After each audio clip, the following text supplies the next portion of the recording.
Okay, so now check here. We're defining a user-defined function. User-defined function, as in previous class we have discussed about the predefined function. Now we go for a user-defined function. For defining a user-defined function, then function name is used. Function name, parameter 1 and parameter 2. It is just simple as your Java programming language that we define as function name, parameter 1 and parameter 2. Then whatever the value you are passing in the function, then it is return the value by multiplying the two number p1 into p2. Okay, so write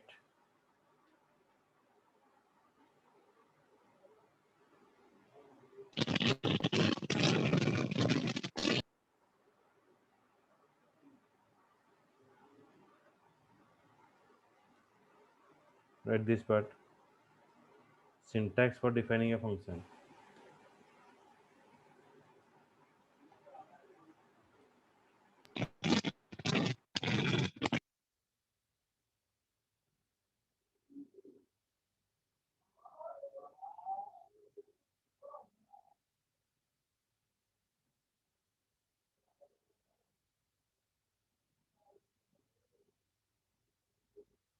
ये लिखो, और snapshot मत लो, लिखो ये।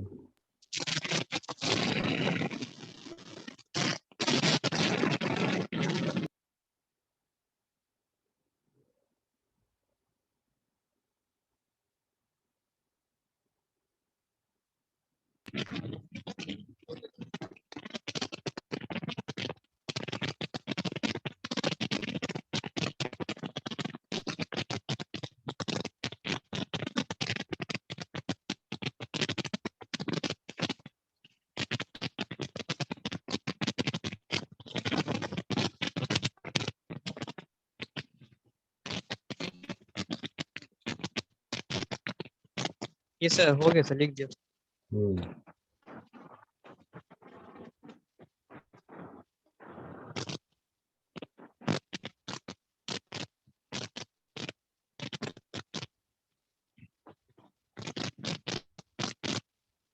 The function innovation means you have, you have to call the function.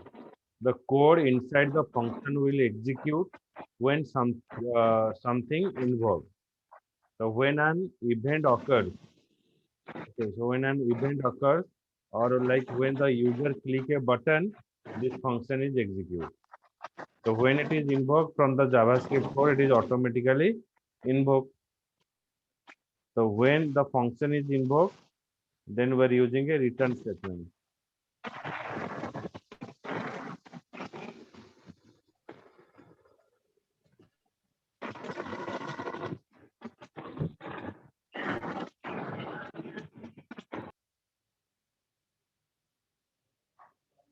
तो यहाँ पर paragraph PID demo, यहाँ पर स्क्रिप्ट डिफाइन किया गया। तो यहाँ पर var x my function 4 and 3, तो 4 and 3 कहाँ पर जाएगा, यहाँ पर हम फंक्शन डिफाइन किए हैं। तो यहाँ पर मल्टीप्लाई होगा, यहाँ पर 4 and 3 यहाँ पर आ जाएगा। आ जाने के बाद यहाँ पर 4 and 3 मल्टीप्लाई होगा, मल्टीप्लाई होकर यहाँ पर आपको रिटर्न करेगा वैल्यू। तो जब आप इसको एग्जीक्यूट करोगे, ऑटोमेटिक ये जो 12 है ये पैराग्राफ में शो करेगा। क्लियर? नहीं सर, और बताएंगे स्क्रिप्ट पार्ट, और एक बताएंगे स्क्रिप्ट का जो लिखा है। स्क्रिप्ट एक वेरिएबल हमने डिफाइन किया, इस वेरिएबल में हम यस सर, एक्स फंक्शन को वेरिएबल। कॉल किए, फंक्शन को जब कॉल किए, फंक्शन में पैरामीटर दिए 4 and 3। ये 4 and 3 कहाँ पर सर जाएगा, ए एंड बी में स्टोर होगा। यहाँ पर 4 and 3 मल्टीप्लाई होगा, मल्टीप्लाई होने के बाद एक्स में स्टोर होगा। तो उसका रिजल्ट कहाँ पर दिखाएगा ना, document dot get element ID by demo. ये डेमो क्या है ना, हम पैराग्राफ में शो करेंगे, पैराग्राफ का ID है डेमो। तो डेमो में हम यहाँ पर रिजल्ट शो करेंगे। ओके, सही है।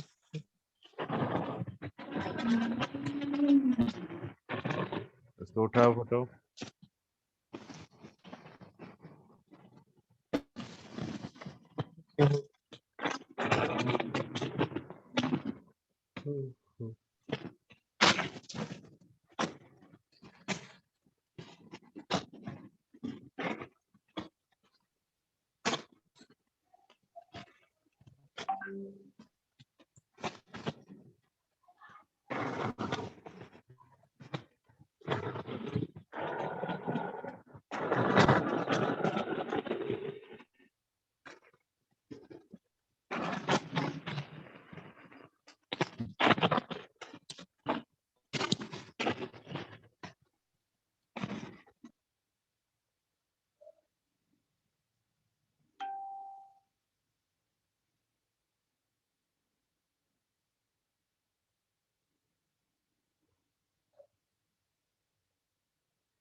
एक मिनट।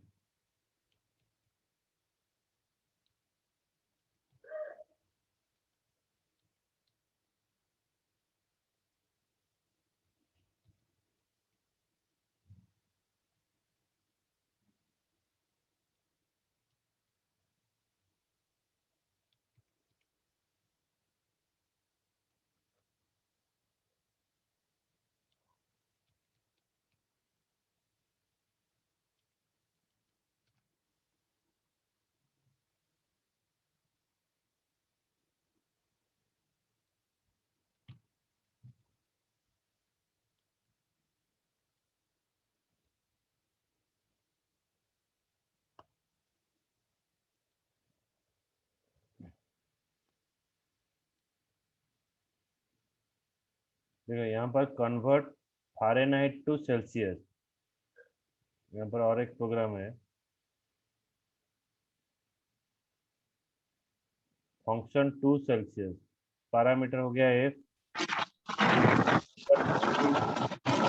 सेल्सियस हम कॉल करेंगे तो ये कन्वर्ट होता है। तो document dot get element by ID inner dot HTML, तो डायरेक्टली मैंने टू सेल्सियस फंक्शन को कॉल किया।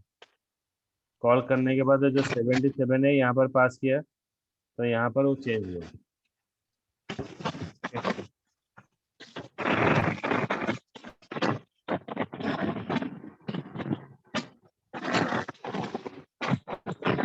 सर समझ में नहीं सर, और एक बार बताएंगे। यहाँ पर हमने फंक्शन को कॉल किया, ओके। फंक्शन में पैरामीटर पास किया 77। ये 77 यहाँ पर चला यस जाएगा। Sir, 5/9 into yes sir. 77 minus 32, जितना रिजल्ट आया वो रिटर्न किया, इसका रिजल्ट है 25। ओके। Okay okay.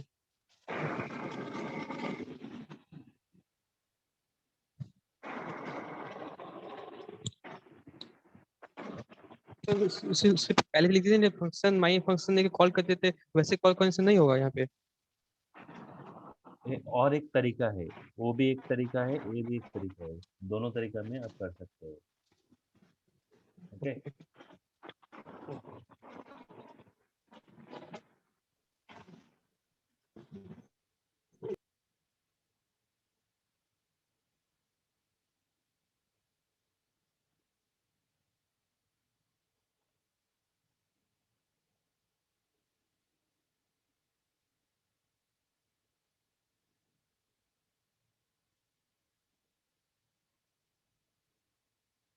अगर हम पारेंथेसिस नहीं देंगे, ब्रैकेट नहीं देंगे, तो क्या होता है, जो फंक्शन को कॉल कर रहे हैं अगर हम ब्रैकेट नहीं दे रहे हैं तो ऑटोमेटिक जो फंक्शन का जो कोड है वो रिटर्न करेगा। ओके। अगर आप ब्रैकेट देना भूल गए हो तो यस जो सर। फंक्शन का कोडिंग है वो रिटर्न करेगा। Yes sir.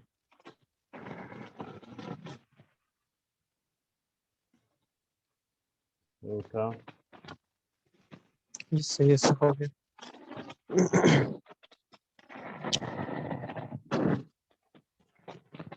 सर जो फंक्शन का कोड है तो उसमें तो कर्ली ब्रैकेट है, कर्ली ब्रैकेट ये फंक्शन का कोड है। हाँ, कर्ली ब्रैकेट तो रहेगा। ओह, अब जब normally void display function display कर रहे थे वहां पर कर्ली ब्रैकेट होता था, तो यहाँ पर भी रहेगा। ओह, अच्छा अच्छा, ठीक।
Okay, so it is another example.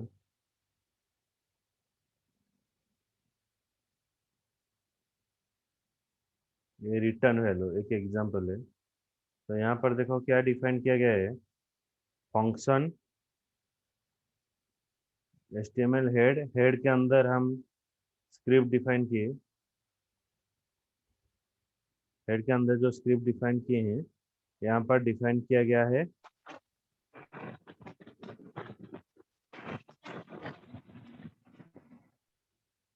Confirm function. बताएंगे, इतना जल्दबाजी की है। Okay sir.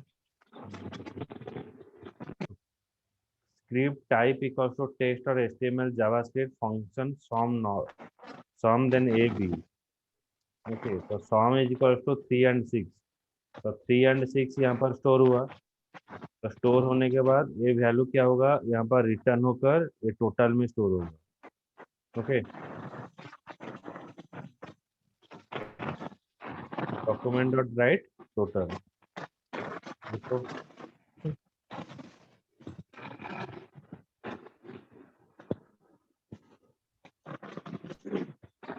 सर यहाँ पे स्क्रिप्ट दो बार लिखिए, स्क्रिप्ट टैग। ऊपर वाला स्क्रिप्ट में फंक्शन इंप्लीमेंट हुआ, नीचे वाला स्क्रिप्ट में फंक्शन को कॉल किया।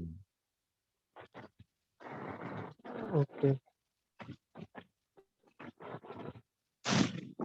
इससे जो मैंने एक ही बार स्क्रिप्ट लिखी उसके अंदर कोड लिखने से नहीं हो गया। सब चीज बॉडी में डाल देना हो जाएगा।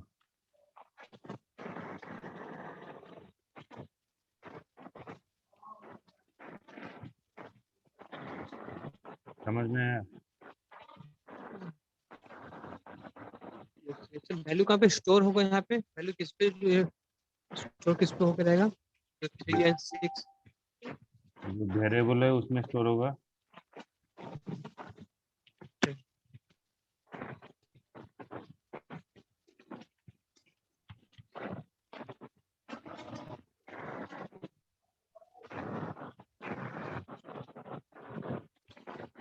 समझ में आया? वैल्यू कहाँ पर स्टोर होता यस है? सर, यस उसका वेरिएबल Yes, क्या sir. A and B define किया गया है, यस सर। तो ए एंड बी में स्टोर होगा।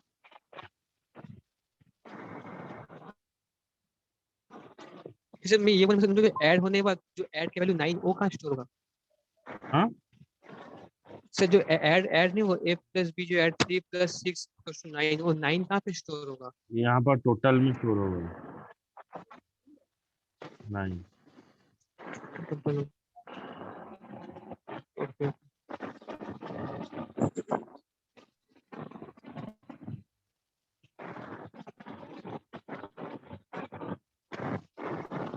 जब रिटर्न करेगा जहाँ पर रिटर्न कीवर्ड है वहीं पर स्टोर होता है। ओके।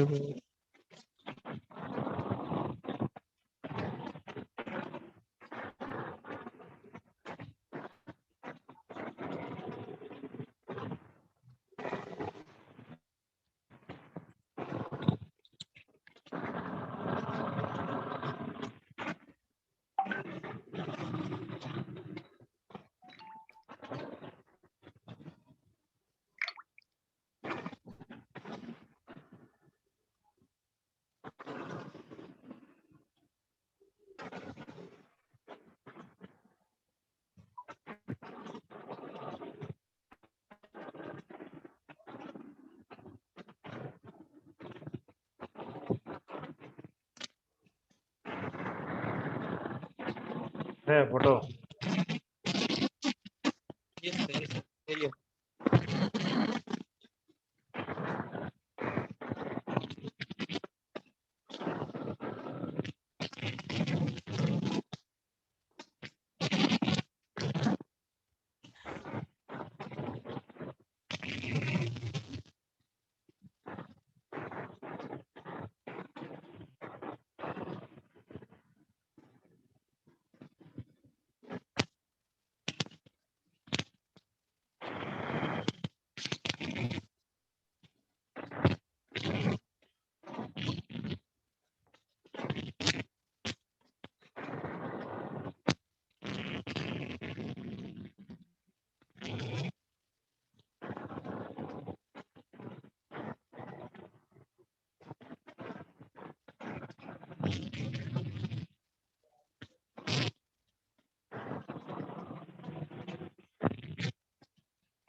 देखो यहाँ पर बटन के पास एक फंक्शन डिफाइन किए, ए इवेंट बटन ऑन क्लिक, मतलब बटन के ऊपर अगर क्लिक करेंगे तो आपका माई फंक्शन कॉल होगा। तो यहाँ पर दिखाएगा कंफर्म प्रेस ए बटन। ओके, ये कंफर्म। ओके,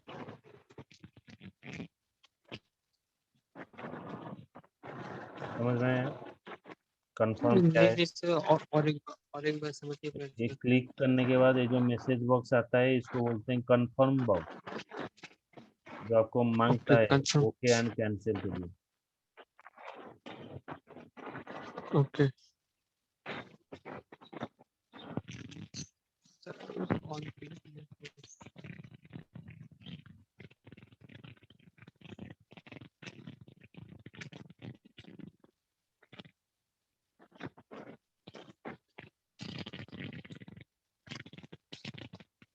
सर यहाँ पे जो कंफर्म बॉक्स के अंदर जो ओके और कैंसिल है वो होगा, तो काम कुछ पूरा में डिफाइन नहीं किए, तो कौन सा आएगा उसके अंदर कंफर्म बॉक्स के अंदर ओके कैंसिल के अलावा?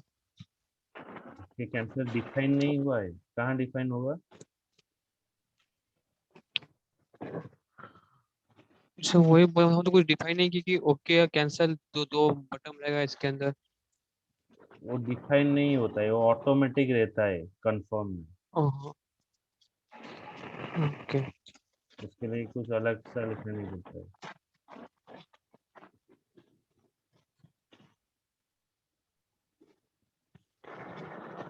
Okay sir.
When it comes to the HTML event, तो event क्या है ना, HTML event can be something the browser does or something the user does.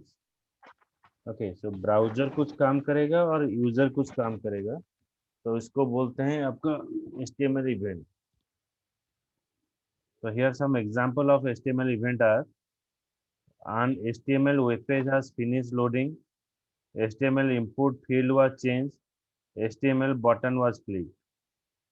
Okay, तो HTML बटन सब क्लिक होगा, इवेंट क्लिक होगा, तो ये सब आपका क्या है ना, HTML का इवेंट है. Event means any action that you perform on the screen is called as the event. Okay, तो कुछ एक्शन परफॉर्म करना है स्क्रीन में और एटी कंट्रोलर में, तो इसको इवेंट बोला जाता है. समझ में आया? जैसे कि आप कोड जावा में किए थे, बटन पर क्लिक करने पर नेक्स्ट पेज में जाता था. ओके, तो फिर है ना, कोई भी टेक्स्ट बॉक्स क्लिक करने पर कुछ इवेंट आपको शो करेगा, कलर चेंज होगा. ओके, तो ये सब आपका एक एक इवेंट है.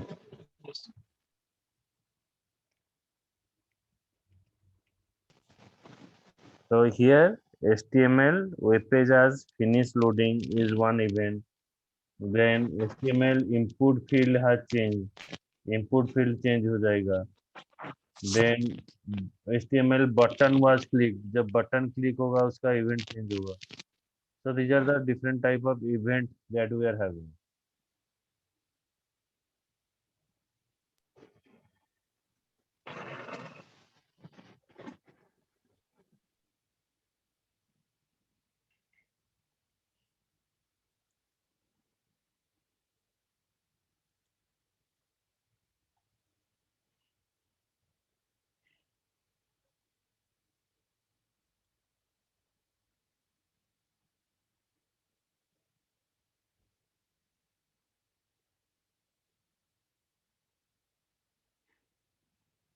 उसके बाद है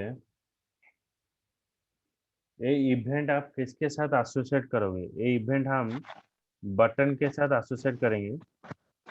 तो बटन में कहाँ पर एसोसिएट होगा, जैसे कि ऑन क्लिक, मतलब बटन पर क्लिक करने पर जो इवेंट हम जनरेट होगा, जैसे कि बटन टैग ऑन क्लिक, उसके अंदर हम inner dot HTML then date function pass किए. तो देखो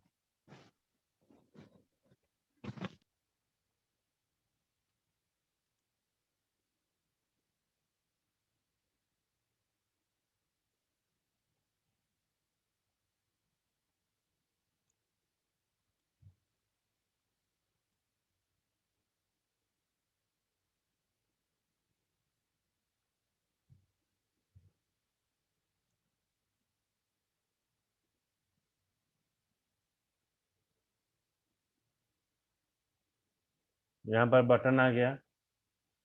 बटन आने के बाद वो क्या शो करेगा, तो आज का टाइमिंग शो किया.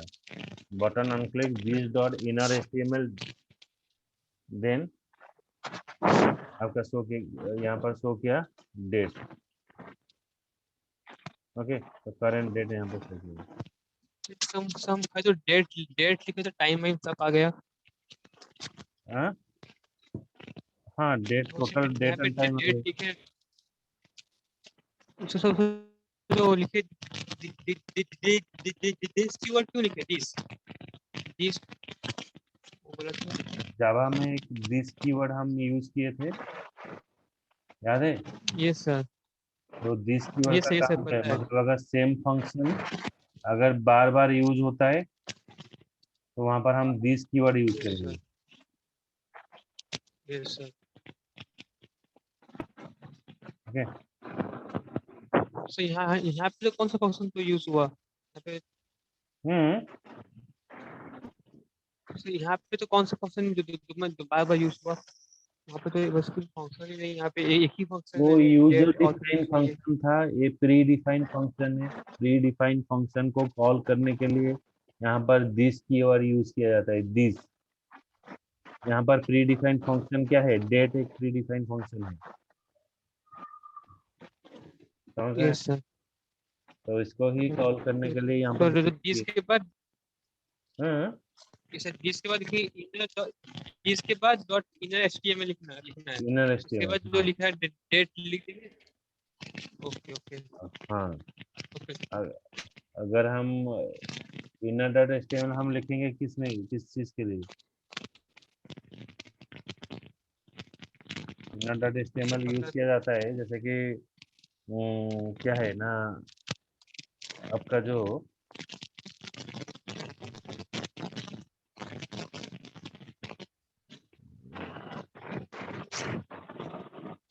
मतलब जो जिसमें आपको शो करना है, जिस चीज में पैराग्राफ में शो करना है या इसमें सब शो करना है, सपोज आपका क्या है,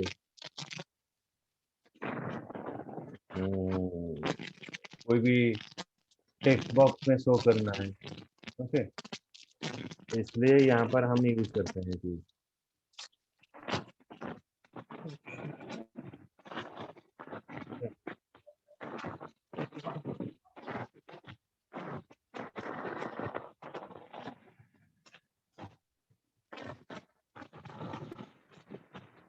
समझ में आया? Yes sir yes sir. ठीक है। सर हम लोग फिर ऑन क्लिक के बाद डायरेक्ट भी इनर एचटीएमएल डेट लिखने से नहीं होगा? ऑन ऑन क्लिक में किसमें, on click equals to inner inner HTML date लिखने से नहीं होगा खाली? डायरेक्ट नहीं होगा, प्री डिफाइंड फंक्शन है ना, इवेंट आप यूज कर रहे हो। अगर आप यूजर डिफाइंड फंक्शन यूज करोगे तो कोई प्रॉब्लम नहीं है। आप प्री डिफाइंड फंक्शन को कॉल करोगे तो दिस कीवर्ड यूज होगा। जैसे कि आप जो ऑन क्लिक एक्शन लिसनर, हम क्या यूज करते हैं, this dot action listener, or action listener, याद है? कोर जावा का जो इवेंट हैंडलिंग प्रोग्राम। ये सर इसने हम तो दो फंक्शन नाम से मतलब जैसे ऐड है, यहाँ भी ऐड है, तो हम एक को यूज करते थे, देश कीवर्ड यूज करते थे और एक को नॉर्मल यूज करते थे।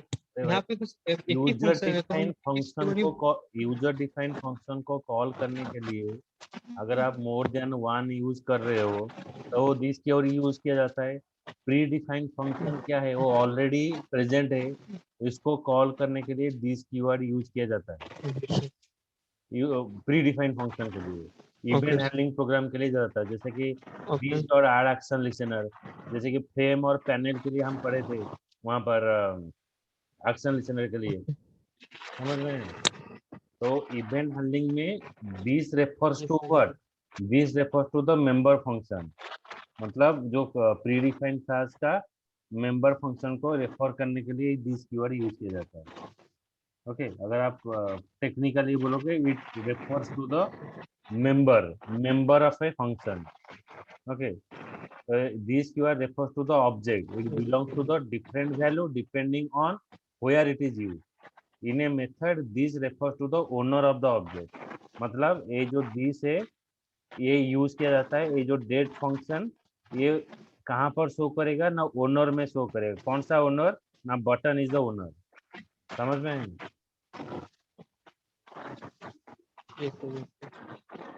नहीं तो कहीं पर दिखा सकता है, तो ओनर के लिए दिस कीवर्ड यूज किया जाता है, मतलब ये फंक्शन का ओनर कौन है ना, बटन है। क्लियर?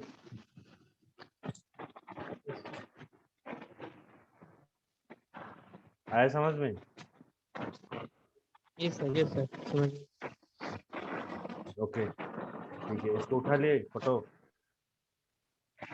यस सर ठीक है, तो कल देखेंगे।